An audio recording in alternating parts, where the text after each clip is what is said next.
I've never told anyone what really goes on at the diner where I work. Not because I didn't want to, but because I know that once someone hears the full story, once someone truly understands the horror behind it, there's no going back, no sleeping peacefully again, no living a normal life ever after. And even now, as I sit down to write this, my hands are shaking, my heartbeat loud in my ears, and I keep glancing over my shoulder, half expecting to see it standing behind me.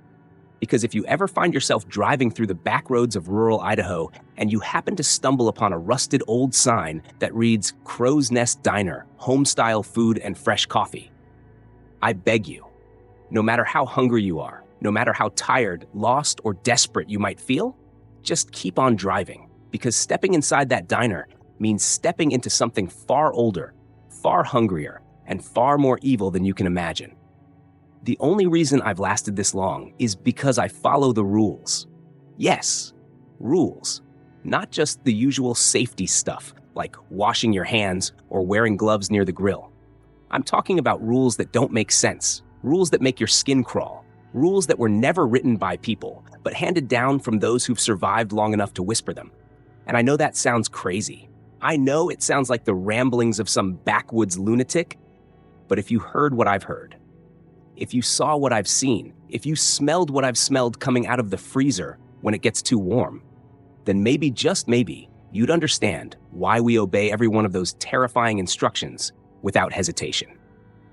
I started working here 6 months ago after my truck broke down near Old Route 86 and I had no cell service, no money, and nowhere else to go. And when I walked into that place, the first thing I noticed wasn't the dusty booths or the faded photos of people who never seemed to age.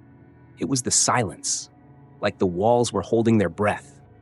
And the old man behind the counter, a hunched figure with leathery skin and yellowed eyes, didn't ask my name or where I came from. He just handed me a coffee and said, "If you're gonna work here, boy, you better learn the rules fast." And I laughed, thinking he was joking. But the way he stared at me made my smile vanish, because there was no humor in that gaze, only fear. The kind of fear that doesn't come from being scared of dying, but from knowing exactly what's worse than death. Now, before I go any further, you have to understand one thing. These rules are not suggestions. They're not guidelines or old superstitions or silly traditions. No, these rules are the difference between making it through the night or disappearing into the grease trap screaming. And I'm going to tell you all 5 of them now, because if you ever find yourself working a shift at the Crow's Nest Diner, whether by choice or by accident, these are the 5 strange and terrifying rules that you must follow to survive. Rule 1, never, under any circumstance, open the door to the walk-in freezer if the handle is wet. If you see frost on the outside or the handle feels cold, that's fine.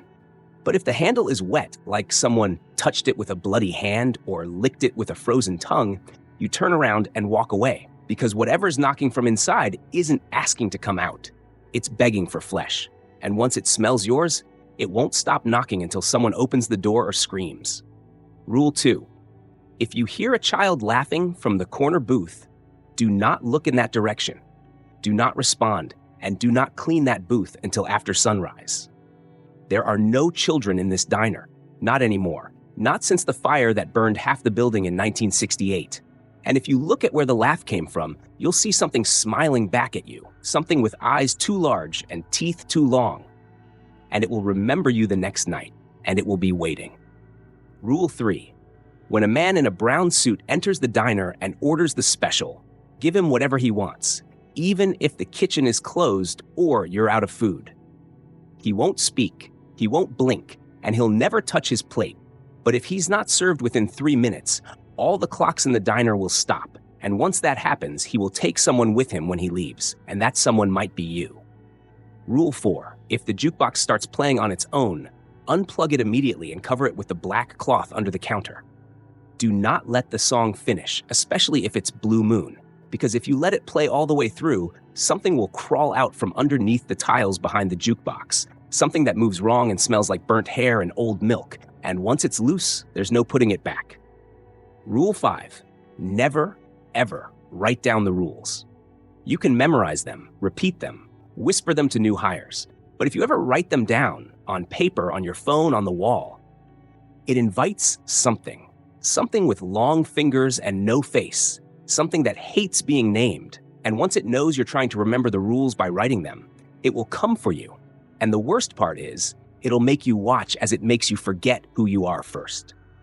So now that you've heard the rules, I'm sure you're wondering how I'm telling you all this, how I've managed to speak these forbidden things without breaking the final rule. And the truth is, I've already paid the price. I've already been marked. And the only reason I can speak freely now is because I've made a deal. A deal that has kept me breathing for the last 3 nights. A deal that cost me more than I can ever say. And maybe, just maybe, if I finish telling this story exactly right, if I get to the end without skipping a detail, I'll get to walk away. Or maybe I'll be allowed to forget. And either way, I'll finally be free. But make no mistake, this story is not about me. Not really. Because what happened to me is still happening. And it's not over. Not even close.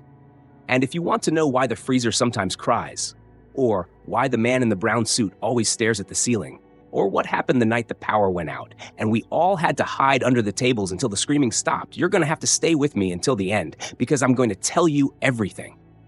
Every shift, every scream, every rule I broke, and every punishment I faced. And if you've got the guts to stick around, I promise you this. You will never eat at a roadside diner again. That first night, when I broke Rule 1, I didn't know what I was doing. I didn't know the rules by heart yet, hadn't learned the rhythm of the place, the strange dance between survival and death that happened between midnight and sunrise inside that cursed, rust-stained diner with its flickering neon sign and humming overhead lights that always felt like they were seconds away from blowing out. And if I'm being honest, I didn't think any of it was real. Not truly. Not in the marrow-deep, instinctive way that lets you feel danger before you even understand it. Because at the time, I thought it was just another backwoods superstition. The kind of spooky lore told by lonely old men with nothing better to do than scare newcomers like me who'd wandered in from the highway. But what I didn't know, what I could never have guessed, is that the rules aren't warnings. They're traps disguised as lifelines. And the first one I walked right into nearly killed me before my shift even ended. It happened sometime after 2 a.m, when the rain had started coming down hard, the kind of rain that sounds like claws scraping across the tin roof. And I remember it clearly because I was alone in the kitchen, stacking plastic containers of leftover hash browns and soggy pie slices. And the lights had flickered once, just a quick pulse like a dying breath. And I felt this strange stillness settle over everything, like the diner itself had suddenly noticed I was there and was holding very, very still so it could listen to the sound of my heartbeat as I moved between the walk-in and the counter with a bag of spoiled coleslaw dragging a trail of vinegar behind me. That's when I heard it, the knock. At first, it was soft, so soft I thought it was just the wind rattling the metal, maybe a branch outside tapping the wall. But it came again. Louder this time. 3 slow knocks on the freezer door, deliberate and heavy, like knuckles slamming against steel. And I froze in place with the bag in my hand, and my breath caught halfway in my chest. And I told myself it couldn't be what I thought it was.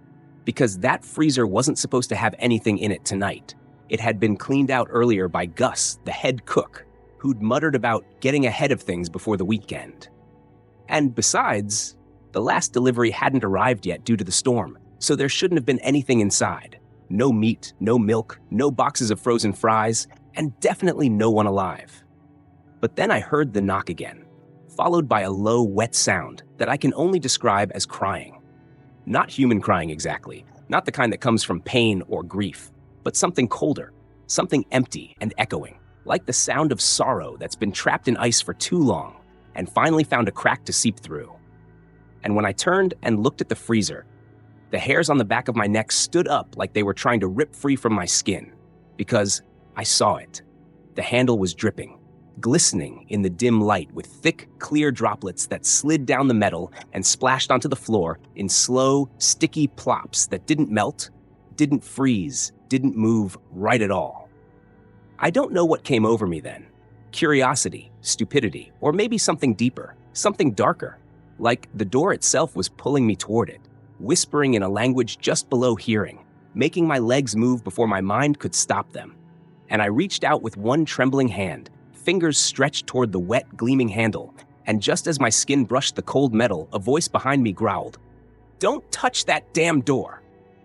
I spun around so fast, nearly slipped on the vinegar, and standing there in the shadows by the back sink was Gus, his eyes wide and wild, his apron soaked with grease, and something darker that I didn't want to identify. And I could see that his hands were shaking, his breath coming in fast, shallow huffs, and he pointed at the door with a knife still dripping from chopping onions and barked again, "Back away, now." I obeyed, stumbling backward until I hit the prep table with a loud clang that echoed like a gunshot. And the knocking from the freezer stopped all at once, like it had been holding its breath too and didn't want to be heard anymore, now that someone else was watching. And for a few long seconds, the only sound was the thunder outside and the harsh breathing of two terrified men who'd both nearly let something out that was never meant to walk free. After a moment, Gus wiped his hands on his apron, walked over to the freezer without ever looking at the handle, and pulled a strip of black duct tape from the shelf above the sink, pressing it flat across the door's edge with quick, practiced motions, as if sealing it shut would keep it inside, whatever it was. And then he turned to me with eyes that had seen far more than they should and said, his voice hoarse, "That's rule 1. Don't ever forget it. If the handle's wet, you walk away. You run if you have to. If it gets out, we all go." I tried to speak, tried to ask what was inside, who or what was crying, but Gus just shook his head and walked away. And I swear I saw something shimmer behind his eyes, something broken and hollow that told me he'd seen it once, really seen it, and hadn't slept right since. And later that night, as I lay curled up in the supply closet because I couldn't bring myself to leave the diner while the rain kept falling and the wind kept howling and the freezer kept quiet, I realized something that chilled me to my core. Whatever had knocked wasn't done, not even close, and it had felt me, had tasted my nearness, and it would be waiting for the next time I got too close, too curious, or too slow.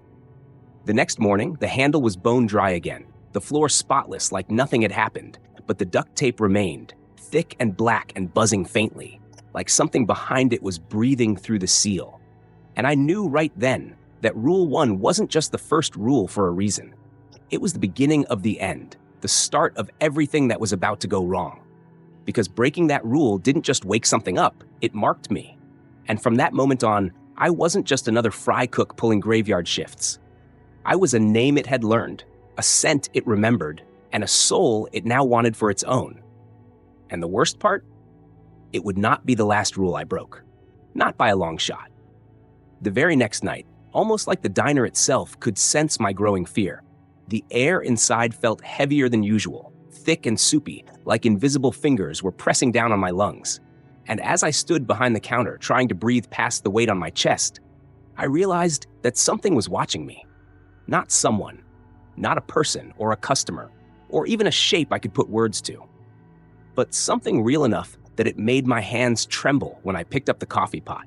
Something heavy enough to make the lights flicker even though there wasn't a single gust of wind outside. And it was in that moment, that dreadful stretch of silence between heartbeats, that I made the second mistake. One that most people wouldn't even realize was a mistake until it was far too late. And by then, you'd be begging to go back to the moment when all you heard was a laugh. I was wiping down the ketchup slick counter, staring blankly at the reflection of the buzzing overhead lights in the silver napkin holder, when I heard it, a tiny, breathy giggle, high-pitched and playful. The kind of laugh a little girl might let out if she was playing hide-and-seek behind a curtain and thought she'd gotten away with it. But that sound didn't come from anywhere normal. Not from outside, not from the bathroom, not even from one of the dark booths near the front. It came from the far back corner, the one under the faded painting of the horse with no eyes. The booth we never touched, the booth no one ever sat in, the booth that had scorch marks on the wall behind it like someone had tried to burn it out of existence. And I felt every muscle in my body lock up as my head began to turn. Just slightly, just a twitch, not even enough to see anything yet. And that's when Mary Ellen, the night manager who smelled like menthols and fear, hissed at me from the kitchen doorway in a voice so sharp it felt like a needle threading through my spine. "Don't look," Mary Ellen said, her voice low but vibrating with urgency, her cigarette trembling between two bony fingers as she pointed it toward the corner booth, her eyes wide and glistening with something too close to panic. "Just keep wiping the damn counter and don't even glance that way. I don't care what you heard." And I knew she'd heard it too, because her other hand wasn't holding the doorframe for balance. It was gripping the crucifix on her necklace like it might melt into her skin if she let go. And though she didn't say another word, her eyes didn't leave that booth for the rest of the night. Not even when her pager buzzed, not even when the bell above the door rang at 2:17 a.m., and especially not when the laughing started again. This time, louder and closer and layered, like more than one child was laughing now. And maybe they weren't laughing because they were happy. Maybe they were laughing because they knew I wanted to look, because they could feel me thinking about turning. And maybe, just maybe, they liked the ones who got curious best of all. My skin crawled with sweat as I forced myself to stay focused, scrubbing the same clean spot over and over again, like if I stopped, even for a second, they'd know I was listening. And when one of the salt shakers suddenly tipped over and poured out on its own, the noise of the salt hitting Formica sounded like a million beetles scurrying across glass, and I bit the inside of my cheek so hard I tasted blood, just to stop myself from turning my head even slightly toward that goddamn booth. Because I could feel it now. Feel the eyes, its eyes, long and wide and unblinking, like glass marbles covered in oil, watching me with that smile that didn't need a face to exist, because I knew that smile was still there, waiting. And then it spoke. Not the manager, not a customer, not even the kid laugh voice, but something deeper, wetter, as if it had to pull the words through a throat made of meat and ash, and it came from right behind me, or inside me, or under the floor. I don't know. But it said, "We remember fire." And my knees buckled so fast that the edge of the counter caught my ribs hard enough to leave a bruise. And Mary Ellen didn't even flinch. She just said, flat as a dead battery, "It's your turn to mop tonight." But not the corner booth. Never the corner booth. I wanted to run. I swear to God. I wanted to rip off my apron and sprint through the parking lot and keep running until my lungs bled and my heart burst. But I couldn't move. Not really. Not with the kind of terror that makes your bones hum like tuning forks. And so I just nodded and picked up the mop with fingers that wouldn't stop twitching. And when I passed the corner booth, I swear the air got colder, and the smell of burnt sugar filled my nose like someone was making candy from skin. And I could feel that laugh still stuck in my ears, like it had moved in and made a nest there, whispering next time again and again in a voice that sounded like 100 kids whispering through a mouth full of ash. I don't know how I made it through that night, only that when the sun came up and the shadows finally slid off the walls like oil down a drain, the booth was empty again. And Mary Ellen tossed me a black marker and said, "Write your name on the wall." And when I asked why, her answer chilled me more than anything I'd heard all night. "So the thing in the booth knows who didn't look," she said, already walking toward the back. "It likes to keep track." And maybe that should have been enough horror for a lifetime. Maybe that should have scared me straight, made me follow the rest of the rules like gospel. But just like the freezer, that booth did something to me, marked me, made me part of this place in a way that didn't feel quite human anymore. And that's probably why, a few nights later, when the man in the brown suit finally walked in and took a seat at the counter without saying a word, I didn't panic, I didn't freeze, and I didn't call for Mary Ellen. I just stared at him, stupid and slow, with a coffee pot in one hand and an empty plate in the other, and didn't move until the first clock stopped ticking. And by the time I realized what was happening, by the time I understood that he wasn't blinking because he didn't have eyelids, and that the skin of his face looked more like dried up leather than anything human, it was already too late, because now I was about to break Rule 3. And breaking Rule 3? That one cost someone their life. Maybe even mine. And maybe if the clocks hadn't stopped ticking, maybe if that awful silence hadn't rolled over the diner like a black fog swallowing the sound right out of the walls, I would have remembered the rule in time. I would have thrown some moldy bread on a plate and slid it across the counter with a forced smile and shaking hands just to buy myself another night of breathing. But I stood there frozen, hypnotized by the way the man in the brown suit sat completely still, not blinking, not fidgeting, not even breathing, just staring straight ahead at nothing like he was waiting for a train that only arrived in nightmares. And it was only when the second hand on the red wall clock above the register froze in mid-tick, suspended just past the number 4, that I understood exactly what I had done, and that the next few minutes or seconds or centuries would no longer belong to me. I tried to move, I swear I did. I tried to slam the coffee pot down and run to the kitchen to shout for Mary Ellen or bang on the back door or do anything other than stand there like a brain-dead scarecrow with my guts turning into jelly. But the diner didn't let me move. Not anymore.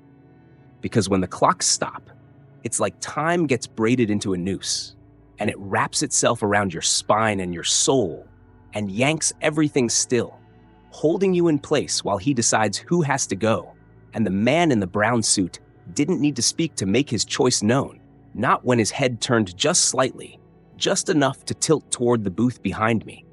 The one where a trucker named Hal had been nursing a root beer float for the past hour and a half, while mumbling to himself about the stars falling too early this year. I couldn't stop it. I couldn't even speak, not even to scream.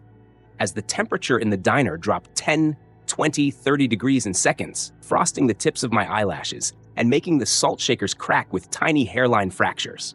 And Hal, poor Hal, looked up at me with wide, pleading eyes as he whispered something I couldn't hear over the blood roaring in my ears. Something desperate and hopeless.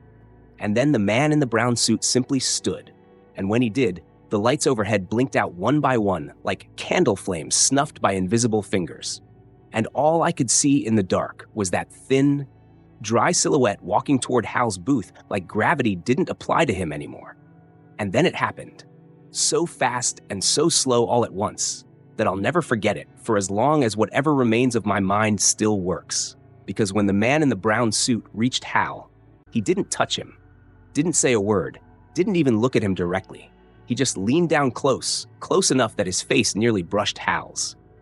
And then the trucker opened his mouth in a wide, gaping, soul-tearing scream that never came out, never echoed, never had a chance to live, because it got sucked back in like someone had turned his lungs inside out and vacuumed the scream from the root.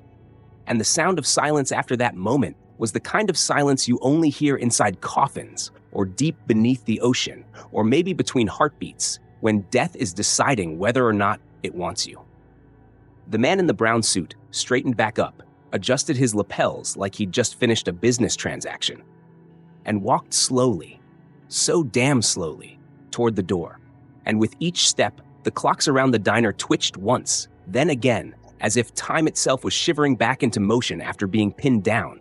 And as the man reached the door, he paused, hand on the handle, and tilted his head back in my direction without turning his body. And I swear to you on whatever remains of my soul that I saw the faintest smile peel across that cracked leather skin, thin, cruel, joyless, as if to say, next time it'll be you. And then he left without opening the door at all, just vanished through it, like he was never really there. The clocks resumed ticking then, in unison, like a choir of death watches, and the lights came back with a sickly flicker, and Mary Ellen burst out of the kitchen so fast her cigarette flew from her fingers and hit the tile floor. But she didn't look at me. She looked straight at Hal's booth, where Hal was still sitting upright, mouth wide open, eyes staring at the ceiling like he could see through it into whatever hell had just opened above him. And when she finally turned to me, her face was pale, her lips trembling, and all she said was, "You had 3 minutes." I tried to apologize, I really did, but the words wouldn't come out, not with Hal just sitting there, unmoving, unblinking, and then I realized he wasn't breathing, not even a little. And when I stepped closer, I saw the condensation on the window behind him had frozen into jagged spiderweb cracks, and his skin. It looked too tight now, like it had been pulled over a mannequin, his eyes glassy and too dry, like they'd never blink again. And Mary Ellen just shook her head slowly and muttered, "It always takes something. You screw up Rule 3, And it always takes something. We didn't touch the body. We couldn't, not until sunrise. And even then, we didn't call the cops. We didn't report anything. We just opened the back door and let the wind carry him into the dark. And I don't know where he went after that. I don't want to know. Because I have a sick feeling that he wasn't dead. Not exactly. Not the way normal people die, but instead stuck, frozen between now and something else, something hungry. And I couldn't stop thinking about how it could have been me, how next time it probably would be me, because now the diner had tasted my disobedience again, and that meant it was watching even closer than before. I didn't sleep for 3 days after that, and when I finally closed my eyes in the cramped employee cot behind the pantry, I dreamt of broken clocks bleeding from their centers, of a man with no eyelids sitting at a table made of bone, and of Hal, poor Hal, screaming in total silence from a place where sound didn't exist. And when I woke up, gasping and soaked in sweat, I knew one thing without a doubt. I would never break another rule again, not if I wanted to keep my soul in one piece. But of course, this diner, this place that feeds on fear and watches with eyes you can't see, wasn't done with me yet, not even close. Because the very next night, as I restocked the napkin dispensers and pretended not to glance at the corner booth where laughter still sometimes lingered even in silence, the jukebox in the corner let out a soft, almost innocent chime, like a bell on a child's tricycle. And then, with no one near it, with the plug still buried deep in the wall, it began to play. And the song? It was Blue Moon. And that meant Rule 4 was about to break itself. The moment I heard the first trembling notes of that cursed tune drifting from the jukebox, the same jukebox I had made sure to check just minutes earlier, the same machine that had been dead silent since I clocked in, I swear to God, every muscle in my body went stiff, like someone had poured cold cement into my veins. Because I knew that song. I knew it too well. And the second I recognized the soft crooning of Blue Moon, echoing through the diner's dim and greasy corners, I felt the air change, like the walls were sucking in a breath they weren't supposed to hold. And I understood, with a sick, sour certainty, that I had maybe 20 seconds before something started crawling. I dropped the silver napkin holder I had just refilled, heard it clatter across the tiles as the music got louder. Not in volume, no, but in presence, like it wasn't just playing, it was arriving. And I stumbled toward the counter, heart slamming against my ribs like it wanted to escape my chest, because I needed to get to the black cloth under the counter. I needed to rip the plug out of the wall. I needed to follow Rule 4 before the song reached the halfway mark, and whatever was waiting underneath the floor decided it was time to come out and breathe my air.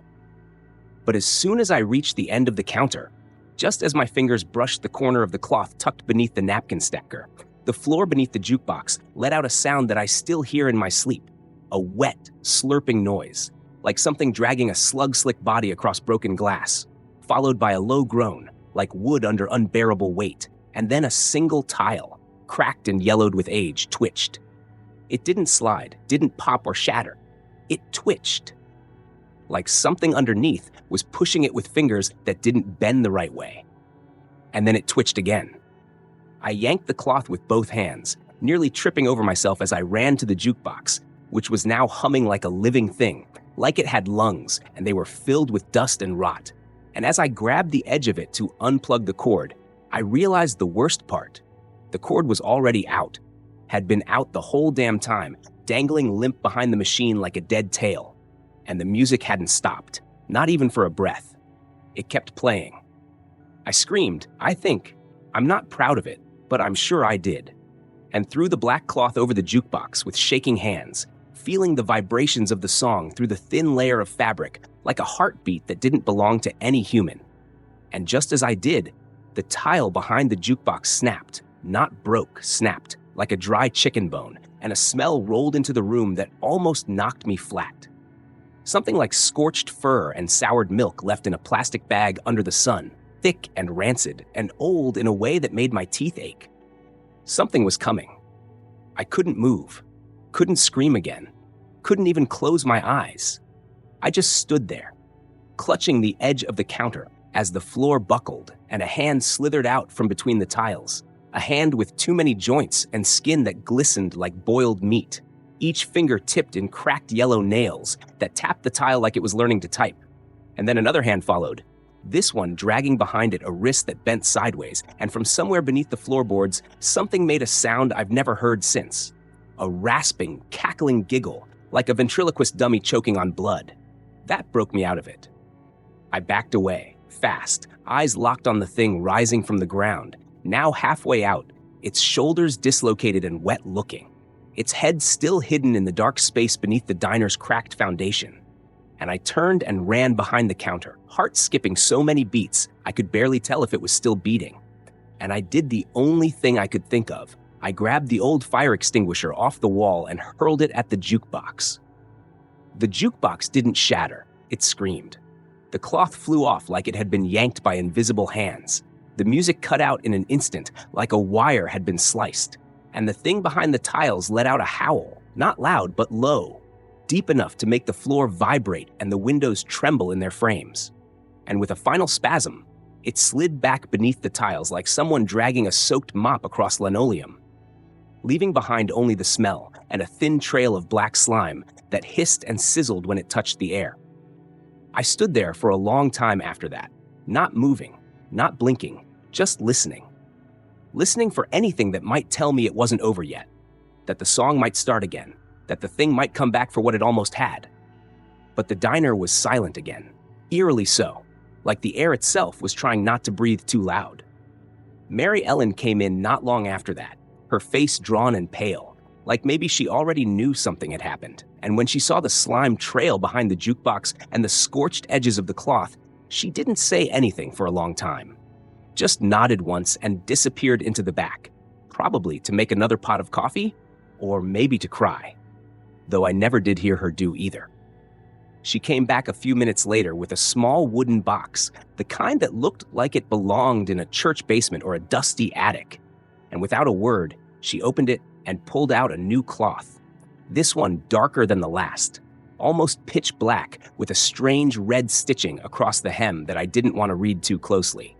And she covered the jukebox again, slow and careful, like she was tucking in a corpse for the last time. When she finally looked at me, her eyes were tired, but they held that same sharp edge I'd seen the night she handed me the list of rules. And all she said was, "You almost didn't make it, kid." And I wanted to tell her I knew, wanted to confess that I'd seen the thing's hand, that I could still smell it, still hear the way its fingers tapped the tile like it was waiting for someone to answer. But instead, I just nodded and sat down on the floor, because I wasn't sure my legs were going to work anymore. And I didn't want to risk walking past the jukebox again. That night, when I finally got back to my apartment, I tried to sleep, but every time I closed my eyes, I heard the soft hum of Blue Moon starting up again, and I could feel the floor shifting beneath my bed like the thing had followed me home and was just waiting for the song to finish. But I didn't quit. I didn't run, because even though I had now broken 4 rules, 4 of them, back to back, like a fool asking for punishment, I knew deep down that the worst one was still waiting, the one I'd never even intended to break, the one I thought I was smart enough to avoid forever. Rule 5. And breaking Rule 5? That one doesn't just hurt you. It erases you. The problem with being so afraid of something is that eventually, it starts to take up space in your head, even when you think you're being careful. And when I say I never intended to break Rule 5, I mean it. Because I never wrote it down, never typed it into my phone, never scrawled it on a napkin or carved it into a bathroom stall.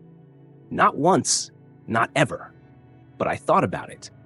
A lot more than I should have, because after everything I had seen, all the twisted things I had experienced in that cursed little diner, I couldn't stop my brain from going over the rules like some kind of desperate survival chant, whispering them to myself in the shower, mumbling them half asleep, replaying them like a scratched record whenever the lights flickered or the wind outside made a sound that didn't belong.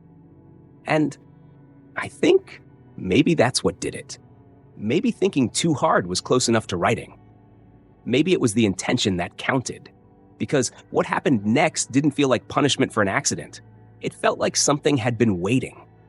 It started with my reflection. Not all at once, not in a dramatic movie way, but subtle, like my own face started losing little pieces of itself in the mirror. Not physically, but in how I recognized it. Like I'd catch myself staring at my reflection while brushing my teeth, and suddenly realize I didn't remember the shape of my jaw or whether my eyes were always that color. And sometimes I'd blink and swear my reflection didn't blink back right away. Just stared a little too long, like it was considering whether it still wanted to be me. And it wasn't just the mirror in my bathroom either. It was the windows at work, the stainless steel counter in the kitchen, the screen on my phone when it went dark. Every single one of them started showing me something that looked like me, but didn't feel like me. Then came the notes. They weren't written by me. I know that with everything I've got left in me, because they showed up in places I'd never put them. My coat pocket, my car's glove box, once even folded neatly into my boot under the laces. And they all said the same thing, just 4 words, written in shaky, desperate handwriting, like someone had written it while their hand was being pulled in another direction. You wrote them down. And every time I read one, even before I finished the last word, I'd hear something tap on glass nearby. Sometimes a mirror, sometimes the diner's front window, once the screen of the microwave in the break room. And I'd turn my head slowly, knowing full well there was nothing on the other side, but still feeling something waiting to be seen, something that wanted me to acknowledge it. Mary Ellen noticed something was wrong before I even said anything, which didn't surprise me because she always seemed to know things she shouldn't. And one night, while I was wiping down the counter with a trembling hand and trying not to look at the jukebox, even though it was silent, she walked up behind me and said, "You're starting to fade, aren't you?" And her voice wasn't angry or even surprised. It was sad, like she'd seen it happen before, maybe too many times. And I didn't answer her, not because I didn't want to, but because for a few terrifying seconds, I didn't remember how to answer, couldn't string together the words, or even remember what my own voice sounded like. And when I finally managed to nod, she just gave me a look that made my stomach twist and muttered, "It's already started then." That night, I didn't go home. I was too scared that whatever had started in the mirrors would finish itself in my sleep, so I stayed in the diner long after closing, just pacing the empty aisles with the lights dimmed and the silence heavy, hoping that being around the place where the rules originated might protect me. And for a while, it felt like it worked, until around 3:14 a.m., when I noticed a strange sound coming from the corner booth, the one with the scorched leather seat and the old melted sugar dispenser. And it wasn't a laugh this time, not a child's voice like Rule 2, but something worse. It was a whisper. And it was my voice. It kept repeating something over and over in a strained, cracked tone like someone who hadn't had water in days. And when I crept a little closer, slowly, carefully, clutching the long metal spatula I'd been using as a makeshift weapon, I finally understood what it was saying. And the second I did, my knees almost gave out beneath me because it was whispering all 5 rules, one after the other, like a prayer or a curse or a countdown. And I could tell by the way the words scratched through the air that something was reciting them through my mouth, using my voice, like a tape that had been recorded with my soul. And then it stopped. Dead silence. No hum from the fridges, no buzz from the neon lights, not even the usual creaks from the ancient bones of the diner's foundation. Just silence that felt so wrong it made my ears ache. I turned around, and standing behind the counter where I had just been 10 seconds ago was me. Not a reflection, not a trick. It was me. Same clothes, same hair, same bandage on my left palm from when I'd cut it on the coffee machine 2 nights ago. But the face was off, just slightly, the eyes too wide, the smile too thin, and when it moved, it did so like its joints were only pretending to exist. Like something inside was puppeteering human skin and not quite getting it right. And before I could scream or run or even breathe, it leaned forward and whispered something that made me go completely cold. You shouldn't have remembered the words. I don't remember what happened after that. Not exactly. Not in the usual way. But I know I ended up in the parking lot somehow, barefoot and shaking and covered in sweat, with the diner behind me looking perfectly normal, and the sky above just starting to bleed light at the edges. And when I looked at my hands, I couldn't remember if they had always been this pale, if my fingers had always been this long. It's been 3 nights since then, And every time I try to sleep, I hear myself whispering rules I don't want to remember anymore. Rules that echo louder than dreams. And sometimes I see flashes in my peripheral vision, faces that are almost mine, hands that twitch too much, smiles that stretch too far. And worst of all, I've started forgetting things, little things at first. My middle name, my old apartment number, my mother's voice, and then bigger things like where I was born, or how old I am, or whether I ever even existed before this diner. I think breaking Rule 5 didn't just invite something. I think it replaced me. And the terrifying thing is, I don't even know for sure if I'm the one telling you this now. Because every time I speak, every time I think a thought or feel a feeling, or try to grip a memory hard enough to stop it from sliding away like oil through my fingers, I get this nauseating sense that maybe I'm just an echo left behind by whatever was me, a shadow wearing a skin it doesn't understand. And I think, no, I know that whatever came through when I broke Rule 5 didn't just take my name or my face or my mind. It took the thread that tethered me to the world, the invisible string that makes someone real. And now I'm drifting, hollow, unraveling more each day. And I swear, if I stop talking for too long, if I go quiet even for a few seconds, I can feel something else trying to finish my thoughts for me. Like it's crouched behind my eyes, watching, waiting for me to let go for good. And maybe I would have gone insane completely if it weren't for Mary Ellen, because the fourth night, after I sat in my car for hours staring at the diner like it was a wild animal waiting to strike, I finally gathered the nerve to walk back in, and she was already there, sitting in that same seat behind the counter with her apron stained and her eyes bloodshot and distant, like someone who hadn't slept in years. And when she saw me step through the door, her face didn't change, not one bit, but she said something that chilled my blood more than anything had before. Mary Ellen said, "You still have time, but not much." And when I opened my mouth to ask what she meant, she raised a trembling hand and added, "You're not the first one it's tried to wear, but you might be the first who's still fighting." She didn't have to say what it was, because we both knew. And when I asked her what I was supposed to do, what chance I had left, she didn't give me some magic fix or some holy ritual or even false hope. She just stared at the floor and muttered, "You need to see where it comes from, before it finishes replacing you, and before it finds someone else to wear next." So of course, I asked her the only question that mattered. Where does it come from? And that's when Mary Ellen, with her voice lower than I'd ever heard it, whispered, "The freezer." Now, I know what you're thinking, because believe me, I thought the same thing. The walk-in freezer. The very first rule I ever learned in that place. The one with the knocking and the wet handle and the thing that wants flesh. The one rule I never broke. And yet, here she was, telling me to go exactly where no sane person ever would. And the way she looked at me, I knew she wasn't saying it like a suggestion. She was telling me that if I wanted to survive, if I wanted to hold on to whatever fragments of identity I had left, I had to go into the belly of the beast and look into the dark heart of this nightmare. Because whatever I'd invited in when I broke Rule 5, it had a nest, and it was cold. That night, I waited until the diner was empty, long after closing, long after Mary Ellen disappeared without a word, and long after the lights started flickering for no reason.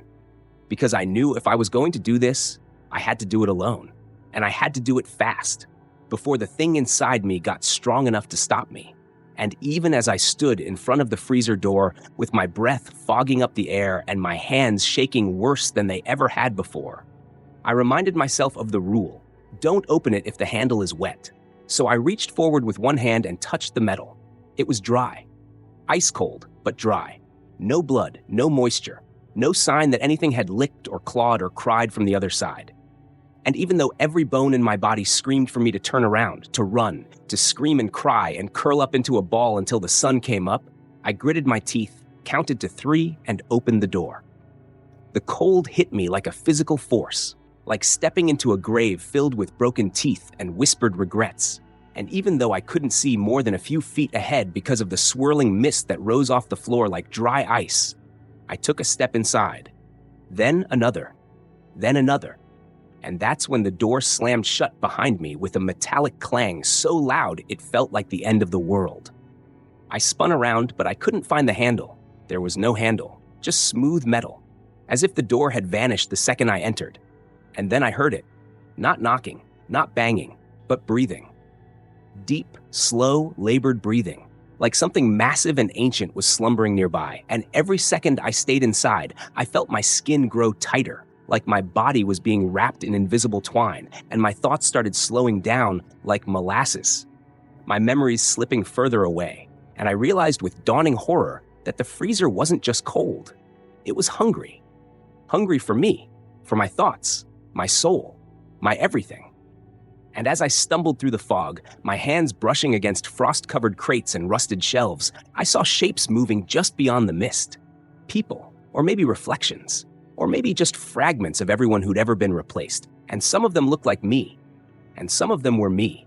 And one of them stepped forward with a face exactly like mine, only more complete, more real.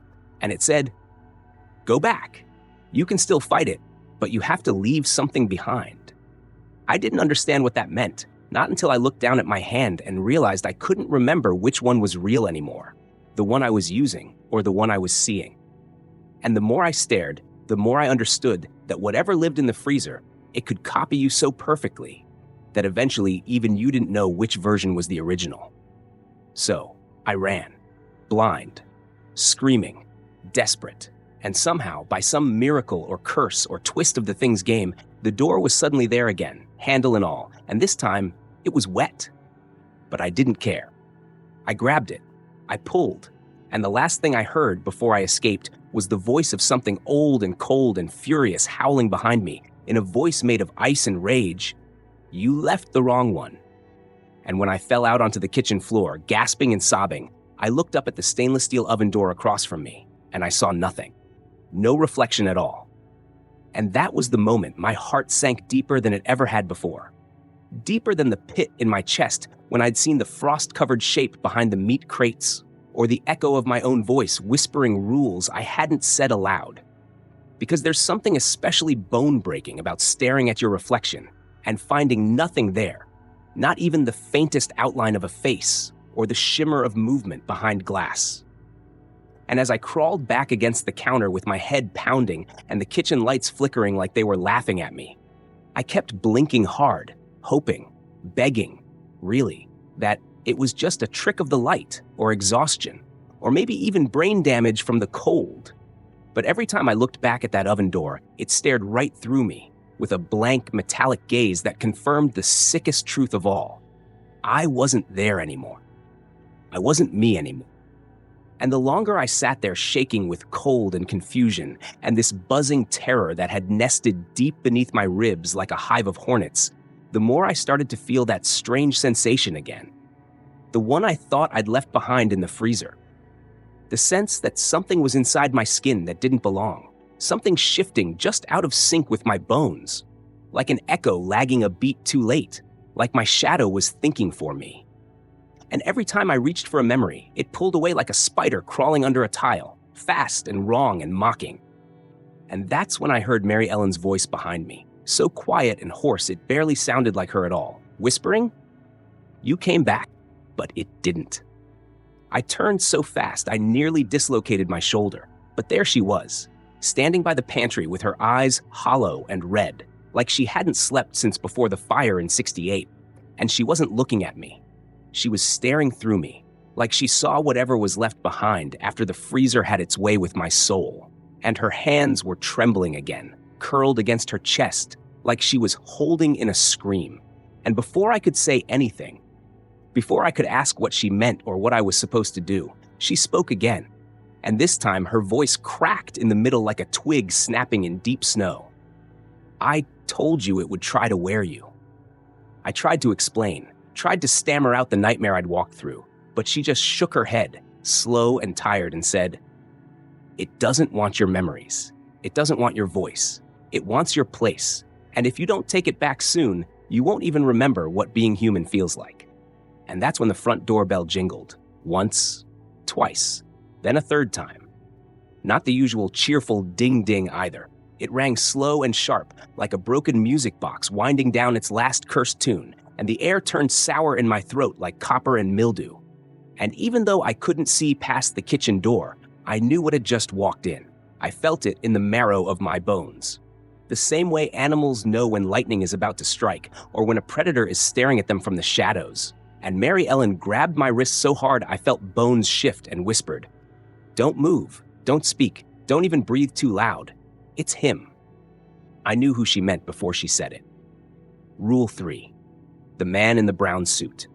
The one who never blinks, never speaks, and always takes someone with him if he isn't served in time.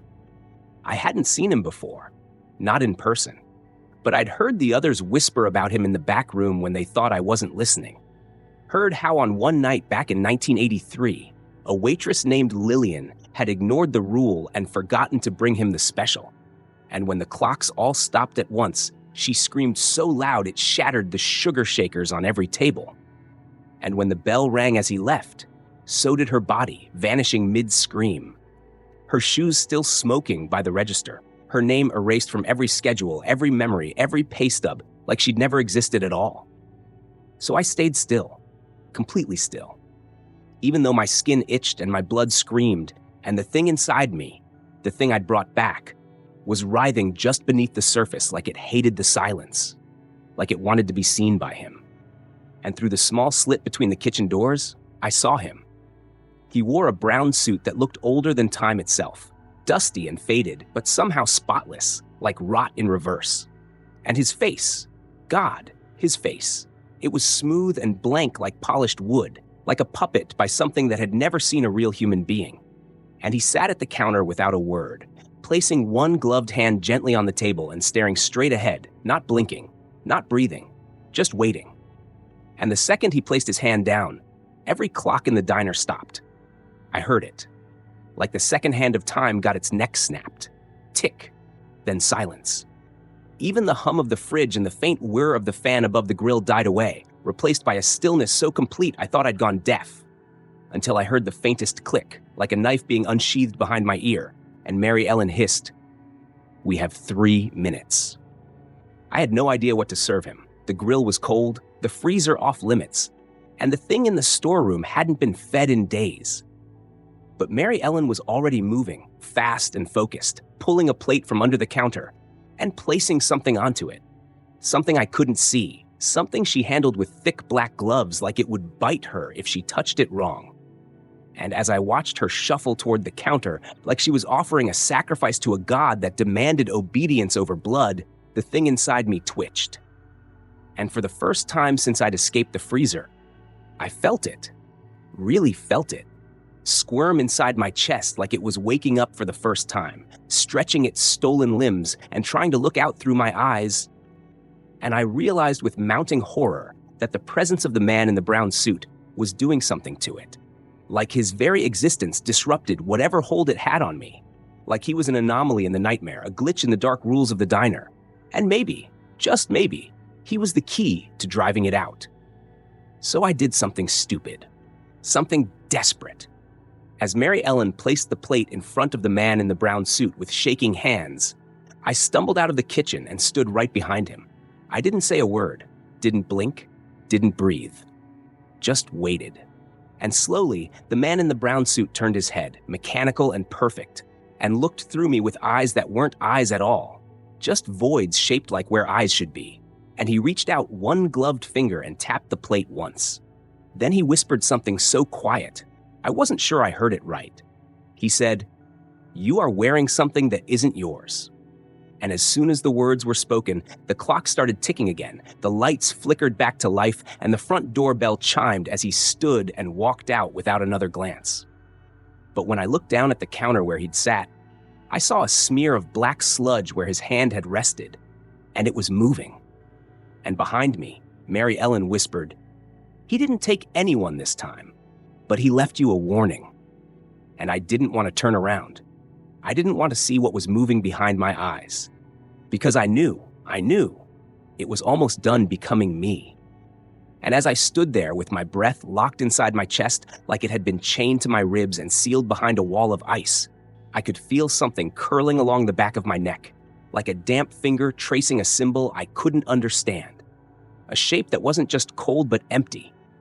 The kind of empty that eats other emptiness and still stays hungry. And when I finally managed to blink, I saw the smear on the counter wasn't just moving anymore. It was growing, stretching out in thin, trembling lines across the surface like veins or cracks. But it wasn't cracking the counter. No, it was reaching toward me, like it knew exactly where I stood, and it was just waiting for the right moment to touch me. Mary Ellen was still behind me, still whispering something I couldn't quite make out, her voice hoarse and shivering like it was unraveling as she spoke. And when I finally turned to look at her, I saw she wasn't looking at me. She was looking through me, like she could already see what was pressing up against the inside of my skin, trying to get out. And her lips were moving. Yes, but her eyes were leaking something thick and dark that wasn't tears. Something that pulsed as it rolled down her cheeks. And I didn't know if I should run or scream or beg, because I knew she wasn't really seeing me anymore. What did he mean? I asked her, and my voice sounded like it was coming from somewhere else, like I was underwater and the words were bubbles breaking on the surface miles above me. Mary Ellen finally blinked once, very slowly, like it hurt her. And then she rasped out, "It's not the apron." And the second she said it, I looked down at myself. Not at the apron, but at my shirt, the one I'd grabbed from the lost and found box in the back office 2 nights ago when mine got soaked in dishwater. And it suddenly felt tight, like it didn't quite fit my shoulders, like it was made for someone taller and thinner and with longer arms. And I remembered thinking how it smelled weirdly sweet when I first put it on. Not like fabric softener or perfume, but like honey that had been left out in the sun too long, the kind that turns bitter and sticky and attracts flies. "You shouldn't be wearing that," Mary Ellen said. And now her voice wasn't just scared. It was angry. The kind of angry that came from desperation, from knowing something terrible was about to happen and being powerless to stop it.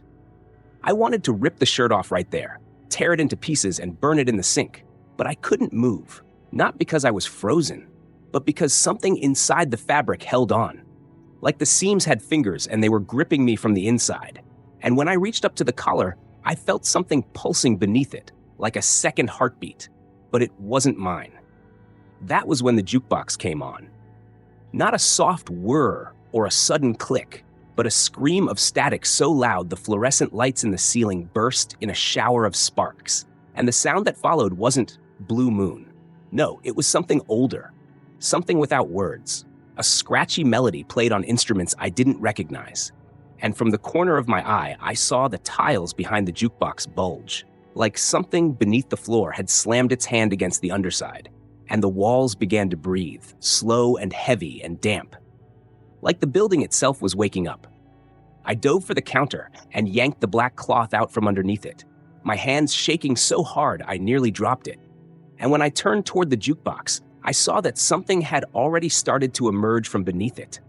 Something long and pale and glistening, like the limb of a corpse dragged out of a frozen lake.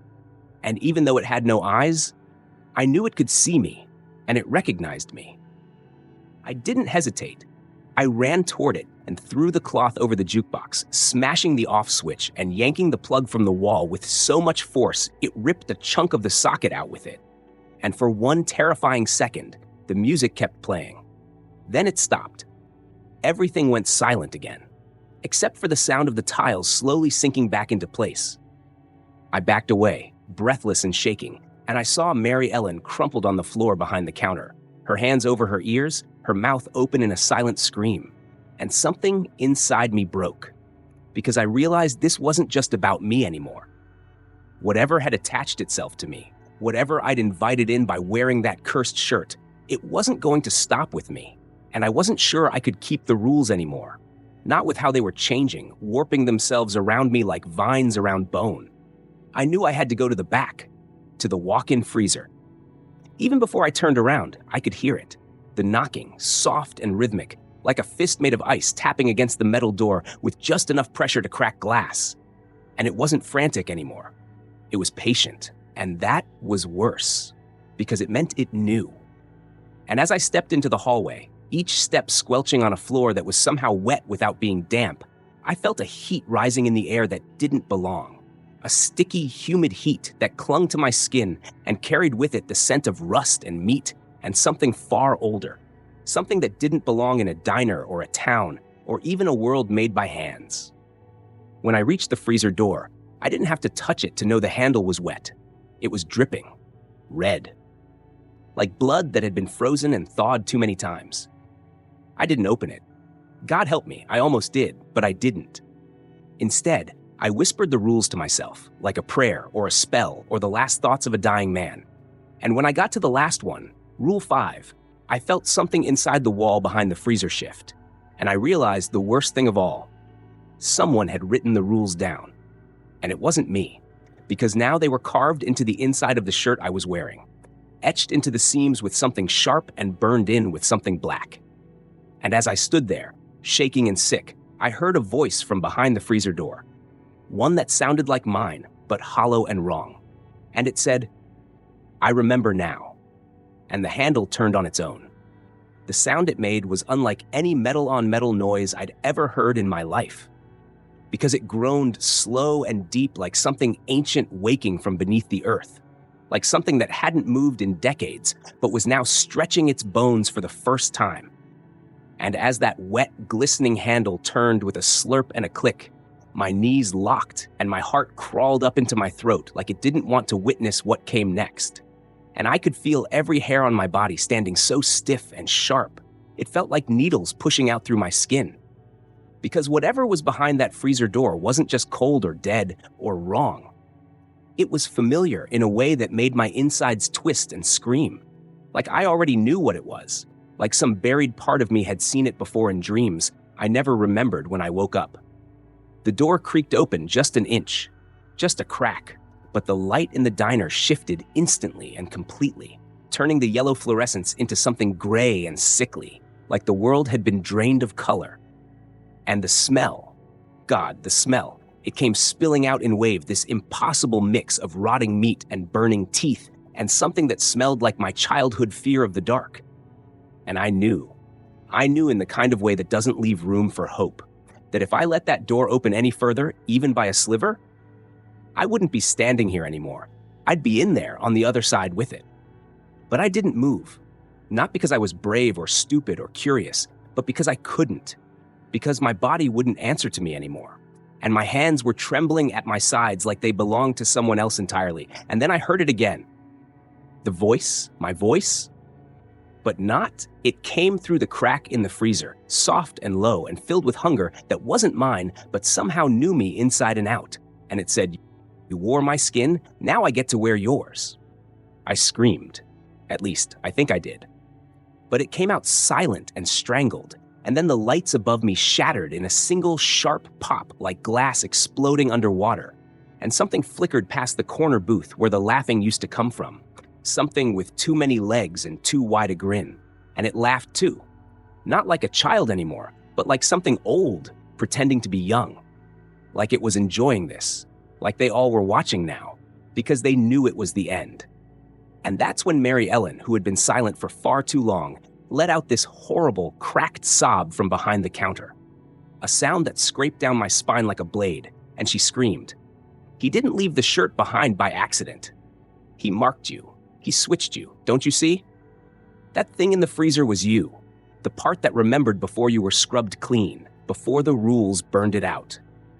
She was crying now, full body shaking, and I turned toward her just enough to see her eyes glowing faintly in the dark, not like a reflection, but like there was something behind them trying to push through. And I realized she wasn't just scared. She was infected, or cursed, or cracked from too many nights pretending the rules were enough to keep them out. And she said, "It happens every 10 years. One of us forgets the 5th rule. One of us writes them down, and then it starts again. Only this time, it's worse, because this time the diner chose you." I backed away from the freezer slowly, or maybe I imagined that part, because the door was still creaking open even though I wasn't touching it.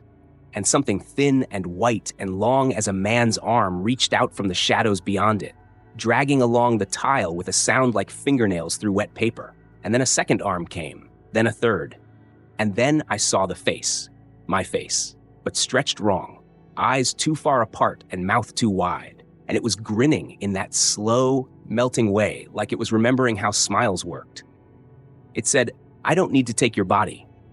I just need your place." And I knew then that it wasn't trying to become me. Not exactly. It was trying to replace me, erase me from this world like I'd never existed. And all it needed was for me to forget the last part of Rule 5, the part we never said aloud, the part that whispered in the back of your head after too many nights working the shift alone. The part that goes, "And if you do write them down, and if it finds you, the only way to survive is to trade names with someone else." And I realized I'd already done it, already broken the rule, not just by wearing the shirt, not just by remembering too clearly, but by telling you, because you're listening now, aren't you? You've been hearing everything, holding on to the words, trying to make sense of it like I did, trying to memorize the rules like I did. And now it knows your voice too, because I've said your name 100 times in my mind just by knowing you're out there. Mary Ellen was gone when I looked back, or maybe she was never real to begin with. Maybe she was just the last poor soul who traded her name for mine and stuck around long enough to guide the next idiot into the same hole. And when the door swung fully open at last, I saw not cold, not frost, not ice, but a long hallway lined with mirrors that didn't reflect me. Mirrors that showed me sitting in a booth, smiling with teeth too sharp, wearing a diner uniform that wasn't mine, serving food that didn't rot because it was never real. The thing stepped out, my copy, my twin, my ghost, and I stepped back into the dark behind it, into the freezer, into the hallway beyond. And I felt myself stretch thin and hollow and wide as I passed through the gap, becoming nothing but a whisper behind a door with a wet handle, becoming the voice that speaks when the rules are forgotten, when the rules are broken, when someone writes them down. So if you're still listening, if you've heard everything and you're thinking of writing it down, even just a note or a reminder to share later, stop, because the rules are inside you now, carved into the folds of your mind like scars that itch at midnight. And if you ever put them into words, it'll know, and it'll find you. And you'll hear a voice from behind the door that sounds just like yours, and it'll say, "I remember now." And the handle will turn on its own.